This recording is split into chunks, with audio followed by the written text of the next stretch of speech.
ஒருத்தன் என்ன பண்ணான்னா, ஆற்றுல ஒரு தோணியில் ஏறி உட்காந்துட்டானோ ஒருத்தன்.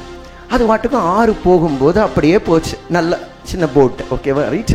ஸோ அதில் அழகாக போயிருந்தானா, நல்லா அந்த ரிவரோட ஃப்ளோ நல்லா இருந்துதான். ஸோ அந்த தோணியும் போயிருந்து தான் இவன் ஜாலியாக அதில் உட்காந்துட்டு ஜாலியாக என்ஜாய் பண்ணியிருந்தானே. அந்த துடுப்பு ஒன்று கையில் இருந்தது, அதை யூஸே பண்ணல. அவன் எதுக்கு யூஸ் பண்ண, அது வாட்டுக்கு தான் போயிட்டே இருக்கேன். ஸோ அதான் வாழ்க்கை ஜாலியாக தானே இருக்கு எனக்கு அப்படின்னு போயிட்டே இருந்தான்.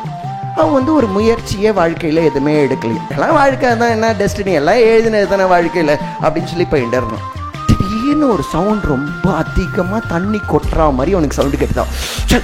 என்னடா அது திடீர்னு கொட்டுதுன்னு பார்த்தோன்னா, அப்புறம் தான் அவனுக்கு ஸ்ட்ரைக் ஆகுது. ஒரு அருவி வருது. நான் சொல்றது புரியுறது இல்லையா? நம்மளால அதுக்கப்புறம் துடுப்பை எடுத்து, ஐயோ அருவியில் நான் போய் விழுந்துட போறேன்னு துடுப்பை எடுத்து பண்றான். டைம் முடிஞ்சிடுச்சு. போய் நம்மளால் புஷ்ன்னு விழுந்து கலியார.